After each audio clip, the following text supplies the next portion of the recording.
بسم اللہ الرحمن الرحیم۔ اللہ تعالیٰ کے بارے میں ہم عقیدہ پڑھ رہے تھے۔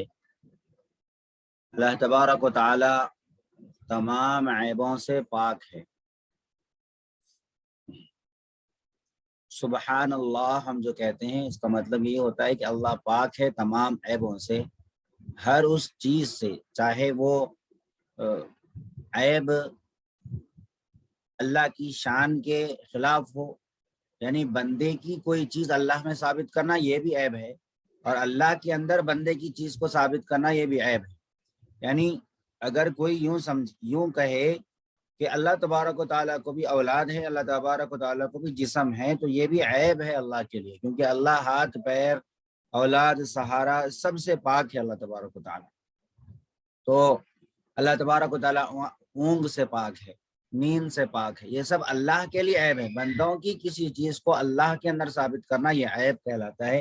اللہ تبارک و تعالیٰ اس سب سے پاک ہے۔ وہ مخلوق جیسے ہاتھ، پاؤں، ناک، کان اور شکل صورت سے پاک ہے۔ اس کی تفصیل بھی کل آ گئی۔ اس نے فرشتوں کو پیدا کر کے دنیا کے انتظاموں اور خاص خاص کاموں پر مقرر فرما دیا ہے۔ اللہ نے انتظاموں پر مقرر فرما دیا، اس کا یہ مطلب نہیں ہے کہ اللہ کا کنٹرول خود ختم ہو گیا۔ اللہ تبارک و تعالیٰ کے ہی کنٹرول میں ہے سارے فرشتے۔ لا یعصون اللہ ما امرهم ویفعلون ما یؤمرون۔ جس طرح آسمان اور زمین اللہ کے کنٹرول میں ہے، تو فرشتے جن کو ذمہ داری اللہ نے دی ہے، وہ فرشتے بھی اللہ کے ہی کنٹرول میں، اللہ کے ہی اختیار میں۔ اس نے اپنی مخلوق کی ہدایت کے لیے پیغمبر بھیجے کہ لوگوں کو سچا مذہب سکھائیں، اچھی باتیں بتائیں اور بری باتوں سے بچائیں۔ وَلِكُلِّ قَوْمٍ هَادٍ، اللہ نے قرآن میں فرمایا کہ ہر قوم کے لیے اللہ نے رہنما بھیجا، ہدایت دینے والا بھیجا۔ ہر قوم کے اندر اللہ تبارک و تعالیٰ نے رسول اور رہنما بھیجا۔ اور قرآن مجید میں اللہ نے بہت ساری جگہ یہ بھی بیان فرمایا کہ اللہ تبارک و تعالیٰ اس وقت تک کسی قوم پر عذاب نازل نہیں کرتے جب تک کہ اللہ تبارک و تعالیٰ اس قوم میں ہادی یعنی رہنما، ہدایت دینے والا، سیدھا راستہ بتانے والا نہ بھیجتے۔ کیونکہ اگر سیدھا راستہ بتانے والا ہی نہ بھیجے اور اس کے باوجود اللہ عذاب دے دے، تو کل کو کوئی کہہ سکتا تھا کہ ہم کے پاس کوئی سیدھا راستہ بتانے والا ہی نہیں آیا۔ تو اللہ تبارک و تعالیٰ نے مخلوق کو اچھی باتیں سکھانے کے لیے، سیدھا راستہ دکھانے کے لیے رسولوں کو بھیجا ہے۔ ملائکہ، فرشتے۔ اب یہ فرشتے، اصل میں ملائکہ جو لفظ ہے اس کے معنوں کے اندر یہ بات آتی ہے کہ پیغام پہنچانا۔ ملک کی جمع ملائکہ آتی ہے، ان کو ہم اردو میں فرشتہ بھی کہتے ہیں۔ تو اس کے معنی آتے ہیں اللہ کا پیغام پہنچانا۔ تو وہ لوگ اللہ کا پیغام پہنچاتے ہیں، پہنچانے کا کام زیادہ کرتے ہیں، اس وجہ سے ان کو ملائکہ کہا جاتا ہے۔ حضرت ابراہیم علیہ السلام کے پاس آنے والے فرشتوں کے سلسلے میں اللہ تعالیٰ نے قرآن مجید میں فرمایا وَلَقَدْ جَاءَتْ رُسُلُنَا إِبْرَاهِيمَ بِالْبُشْرَى، کہ رسول اللہ صلی اللہ علیہ وسلم کے پاس حضرت جبرائیل علیہ السلام کے وحی لانے کے بارے میں بھی ارشاد ہوا إِنَّهُ لَقَوْلُ رَسُولٍ كَرِيمٍ، کہ وہ ایک رسول کریم کا جو ہے قول ہے۔ تو رسول بھی کہا گیا۔ اللہ تعالیٰ نے فرشتوں کو نور سے پیدا کیا ہے، اللہ تعالیٰ نے بھی جو ہے ان کو نور سے پیدا کیا۔ حدیث مبارکہ میں آتا ہے خلقت الملائکہ من نور، ملائکہ کو نور سے پیدا کیا گیا۔ اب نور سے کیا مراد ہے؟ نور سے مراد ایک لطیف، یعنی ایک باریک، ایک ایسی چیز جو ہم کو صاف طور سے دکھائی نہیں دیتی، جیسے ہوا ہے ہم کو دکھ نہیں رہی ہے۔ تو اللہ تبارک و تعالیٰ نے ایک خاص نور سے اللہ تعالیٰ نے فرشتوں کو بتایا ہے، جو ہماری آنکھوں میں ابھی وہ استطاعت نہیں ہے کہ ہم ان کو دیکھ سکیں، لیکن اللہ جب چاہیں گے تو ہماری آنکھوں میں استطاعت پیدا فرما دیں گے۔ ملائکہ کے بارے میں ہمارے عقائد یہاں پر ذکر ہے۔ اب اس کا خلاصہ یہ ہے کہ فرشتوں کو اللہ نے نور سے پیدا کیا۔ وہ الگ الگ صورتوں میں بھی ڈھل سکتے ہیں، کسی انسانی شکل میں بھی آ سکتے ہیں، اور بہت زیادہ وہ مشقت کے کام بھی انجام دے سکتے ہیں، بہت ہارڈ کام بھی وہ منٹوں میں، سیکنڈوں میں انجام دے سکتے ہیں۔ اللہ نے ان کو طاقت دی ہے۔ وہ معصوم ہے، یعنی ہمیشہ اللہ کی عبادت میں لگے رہتے ہیں، اللہ کی اطاعت اور عبادت میں ہمیشہ لگے رہتے ہیں۔ اللہ نے قرآن مجید میں فرمایا لا یعصون اللہ ما امروا ویفعلون ما یؤمرون، کہ وہ اللہ کی نافرمانی نہیں کرتے، جو اللہ نے حکم دیا اس کو پورا کرتے۔ فرشتے کیا مرد ہوتے ہیں یا عورت ہوتے ہیں؟ فرشتے نہ تو مرد ہوتے ہیں نہ تو عورت ہوتے ہیں۔ فرشتے کتنے ہیں یہ بھی ایک سوال ہوتا ہے۔ فرشتوں کی تعداد کے بارے میں اللہ نے قرآن مجید میں فرمایا وما یعلم جنود ربک الا هو، سورہ مدثر میں اللہ نے بیان فرمایا کہ آپ کے رب کی لشکر، آپ کے رب کا لشکر کتنا ہے یہ اللہ کے علاوہ کوئی نہیں جان سکتا، تو اللہ ہی کو اس کی صحیح تعداد معلوم ہے۔ لیکن کچھ فرشتوں کے نام قرآن مجید میں آئے ہیں، جیسے جبرائیل علیہ السلام، میکائیل علیہ السلام، حضرت اسرافیل علیہ السلام، اور حضرت اسرائیل علیہ السلام، اور حضرت مالک جو جہنم کے داروغہ ہیں، اور اسی طرح رضوان جنت کے داروغہ ہیں، اور بھی بہت سارے فرشتوں کے نام قرآن مجید میں آئے ہیں۔ جیسے قرآن مجید میں ایک کام بتایا گیا فرشتوں کا کہ تحملہ الملائکہ، کہ فرشتے عرش کو اٹھاتے ہیں، اور دوزخ کے داروغہ کے بارے میں قرآن مجید نے کہا ونادوا یا مالک لیقضی علینا ربک، کہ جہنمی جو ہے فرشتے کو پکاریں گے کہ ہمارے بارے میں تمہارے رب سے کہو کہ ذرا فیصلہ کر دیں، ہم کب تک رہیں گے یہاں پر۔ اسی طرح ہاروت ماروت، یہ بھی نام قرآن مجید میں آئے ہیں فرشتوں کے، اور کرامن کاتبین، یہ بھی نام قرآن مجید میں آیا ہے کہ ہر آدمی کے ساتھ دو فرشتے مقرر ہیں، جن میں ایک نیکیوں کو لکھتا ہے اور دوسرا گناہوں کو لکھتا ہے۔ اور اسی طرح اللہ تبارک و تعالیٰ نے کچھ فرشتوں کو لوگوں کی حفاظت کے لیے مقرر کیا ہوا ہے، جو بہت سے حادثات سے اور بہت ساری چیزوں سے انسان کی حفاظت کرتے ہیں۔ آپ نے بہت ساری حدیث میں پڑھا ہوگا کہ جب بندہ گھر سے نکلتا ہے بسم اللہ توکلت علی اللہ لا حول ولا قوت الا باللہ کہتا ہے تو فرشتے اس کی حفاظت میں لگ جاتے ہیں۔ تو اللہ تبارک و تعالیٰ نے شیاطین سے اور برے حادثات سے حفاظت کے لیے بھی فرشتوں کو رکھا ہے۔ اسی طرح منکر نکیر جو قبر کے فرشتے ہیں، قبر میں جب بندے کو دفنا دیا جائے گا تو فرشتے آئیں گے، اگر نیک ہوگا تو اچھی صورت میں آئیں گے اور استقبال کریں گے، گلدستے پیش کریں گے، لیکن اگر برے اعمال والا قبر میں جائے گا تو وہ بہت بری اور ڈینجر صورت میں آئیں گے، جس فرشتے کو وہ قبر میں تنہا آدمی دیکھ کر ڈر جائے گا۔ اللہ ہم سب کی حفاظت فرمائے قبر کے عذاب سے۔ تو اللہ تبارک و تعالیٰ نے ان منکر نکیر کو رکھا ہے کہ وہ قبر میں آئیں گے اور سوال جواب کریں گے۔ حدیث مبارکہ میں ان کے نام بھی آتے ہیں، اذا کہ میت کو جب دفنا دیا جائے اتاہ ملکان اسودان ارزقان یقال لاحدہما المنکر وللآخر النکیر، ترمذی کے اندر یہ حدیث موجود ہے کہ ایک کو اس میں نکیر کہا جاتا ہے اور ایک کو منکر کہا جاتا ہے۔ اسی طرح قرآن مجید میں یہ بھی آیا سندع الزبانیہ، زبانیہ دوزخ کے فرشتے ہیں جو دوزخیوں کو عذاب دینے پر مامور ہوں گے۔ آپ نے سنا ہوگا کہ دوزخ فرشتے کوڑے ماریں گے، ہتھوڑا ماریں گے، اس طریقے کے آپ نے سنا ہوگا، تو یہی دوزخ کے فرشتوں کے بارے میں زبانیہ ان کو کہا جاتا ہے۔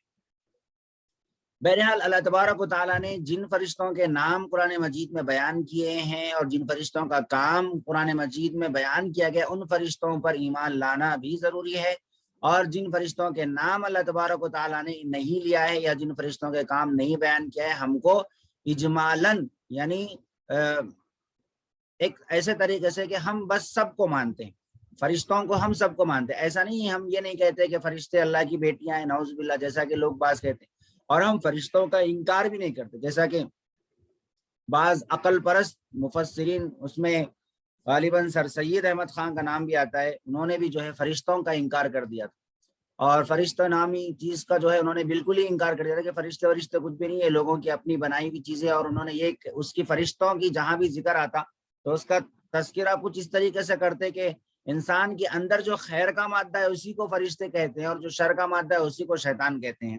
اس طریقے سے انہوں نے فرشتوں کی تعبیر کر دی، حالانکہ فرشتوں کا ایک الگ سے وجود ہے، وہ ایک نورانی مخلوق، جیسے انسان ایک مخلوق ہے، جنات ایک مخلوق ہے، اسی طرح فرشتے بھی ایک مخلوق ہے، اللہ تبارک و تعالیٰ نے ان کو رکھا ہے، تو اسی کو ملائکہ کہا جاتا ہے۔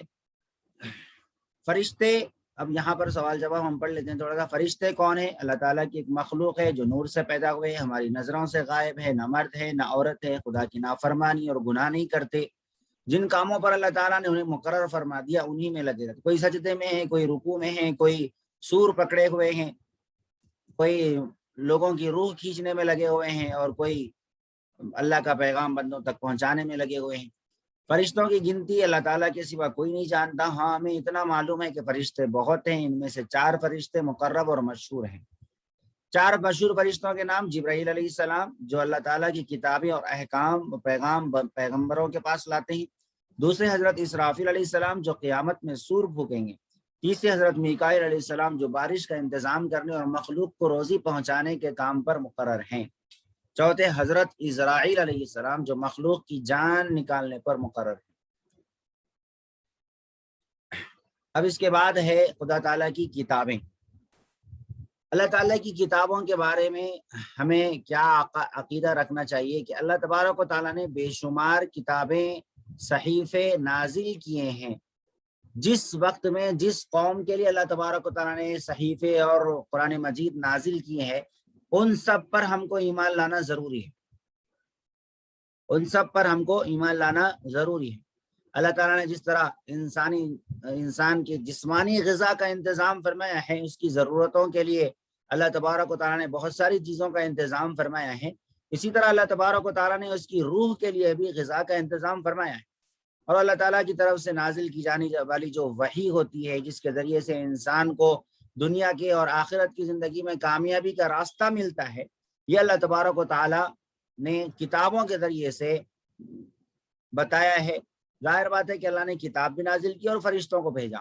دونوں میں سے کسی ایک پہ نہیں بھیجا, کتاب بھی بھیجا اور اس کو سمجھانے کے لیے رسولوں کو بھی اللہ تبارک و تعالیٰ نے بھیجا ہے. صرف کتاب بھیج دیتے تو کہتے کہ ہم کو سمجھ میں نہیں آیا کہ ہے کیا. صرف رسولوں کو بھیج دیتے تو بھائی تم کس سے سمجھا رہے ہو, کون سی کتاب سے سمجھا رہے ہو, ہمارے پاس ثبوت کیا ہے. تو اللہ تبارک و تعالیٰ نے اپنی کتابیں بھی انبیاء علیہ السلام کو بھیجیں تاکہ انبیاء علیہ السلام اس کو سامنے رکھ کر اپنی قوم کی تربیت کریں. اب یہ تربیت حضرت آدم علیہ السلام سے لے کر حضور صلی اللہ علیہ وسلم تک چلتی آئے, لیکن حضور اللہ تبارک و تعالیٰ کی مشیت میں, اللہ تبارک و تعالیٰ کے علم اور ارادے میں یہ بات شامل تھی کہ بقیہ جو کتابیں, قرآن کو چھوڑ کر بقیہ جو کتابیں ہیں, ان کتابوں کا قانون قیامت تک نہیں چلنا ہے, بلکہ آخری نبی حضرت محمد صلی اللہ علیہ وسلم تک یہ کتابیں رہیں گی. اس کے بعد میں قرآن جو آئے گی وہ پچھلی ساری کتابوں کو منسوخ کر دے گی. تو اللہ تبارک و تعالیٰ نے پچھلی کتابوں کی حفاظت کی ذمہ داری نہیں لی, صرف اور صرف قرآن مجید کی حفاظت کی ذمہ داری لی. اب یہ کتابیں کیسے نازل ہوتی تھی؟ کبھی فرشتے کے ذریعے سے پیغمبر تک اللہ تبارک و تعالیٰ پہنچا دیتے تھے, اور تورات, انجیل وغیرہ زیادہ تر اسی طرح اللہ تبارک و تعالیٰ نے پہنچائی ہے کہ کسی فرشتے کے ذریعے سے ان کو. تورات بھی جو ہے کچھ تختیاں اللہ تبارک و تعالیٰ نے لکھائی حضرت موسیٰ علیہ السلام کو دے دی. اور کبھی نبی پر کلام, اللہ کا کلام جو ہے وہ نازل ہوتا تھا, اس کے کبھی الفاظ بھی اتارے جاتے تھے. رسول اللہ صلی اللہ علیہ وسلم پر قرآن مجید جو نازل ہوا وہ اسی طرح نازل ہوا کہ اللہ کے جو الفاظ ہیں وہ نبی علیہ السلام کے دل پر اتارے گئے.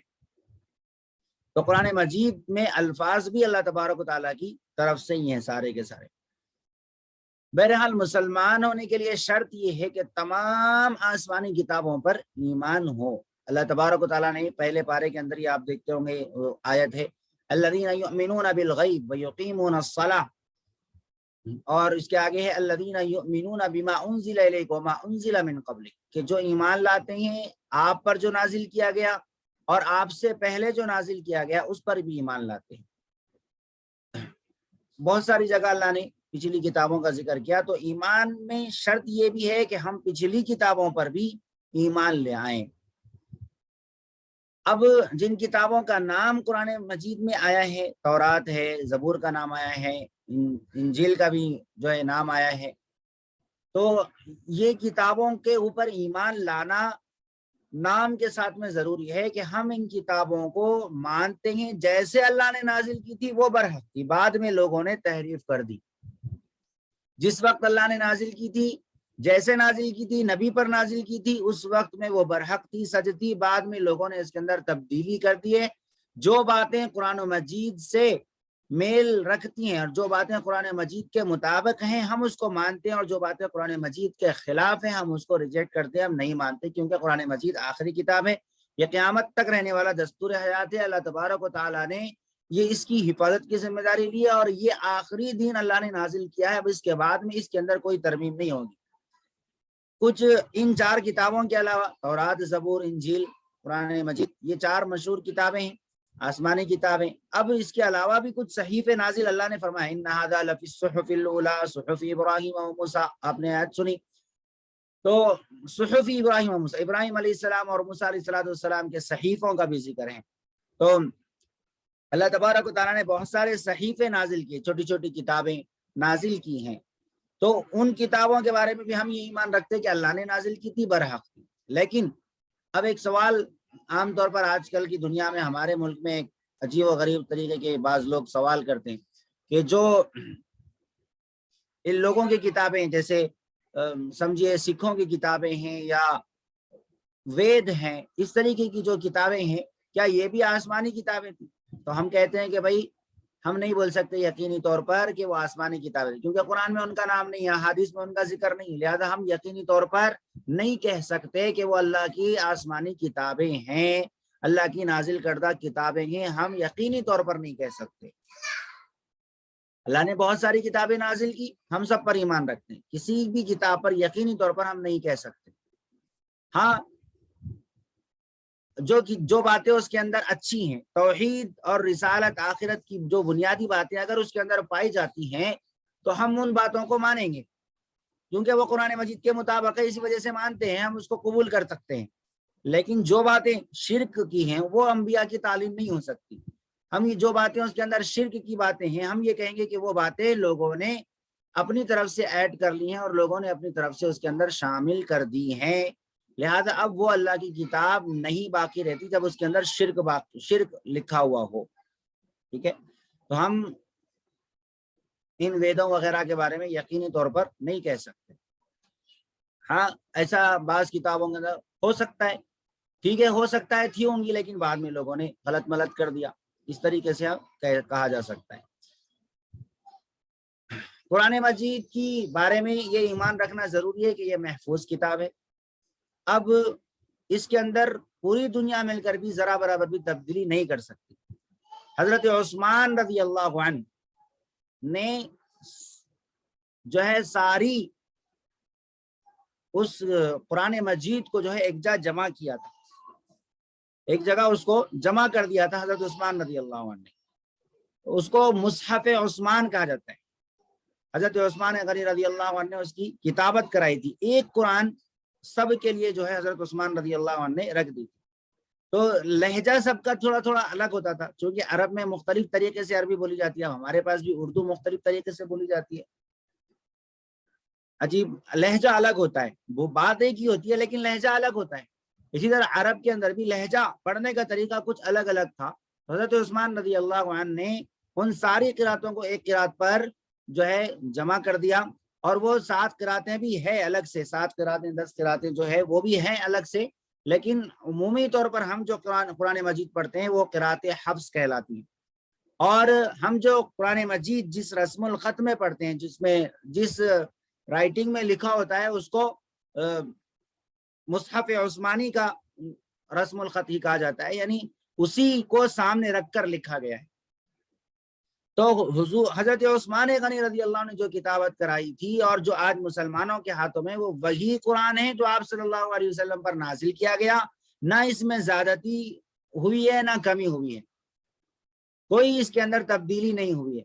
بعض آج کل کے ملحدین اور بے دین لوگ اس طریقے کے اعتراضات اسلام پہ کر رہے ہیں کہ وہ جو ہے بعد میں جمع کی، حالانکہ بعد میں جمع کیے جانے کا مطلب ہرگز یہ نہیں ہے کہ پہلے سے محفوظ نہیں تھا، پہلے سے قرآن مجید پتوں پر بھی لکھا ہوا تھا، تختیوں پر بھی لکھا ہوا تھا، اور سب سے بڑی بات صحابہ اکرام جن کو ہزاروں اور لاکھوں اشعار یاد رہتے تھے، جو عرب کے مشہور حفاظ تھے، جن کا ذہن اللہ تبارک و تعالیٰ نے کافی بہت وسیع دیا تھا ان کو، اللہ نے بہت طاقتور ذہن دیا تھا اللہ نے ان کو، تو ویسے صحابہ اکرام کے سینوں میں قرآن مجید محفوظ تھا۔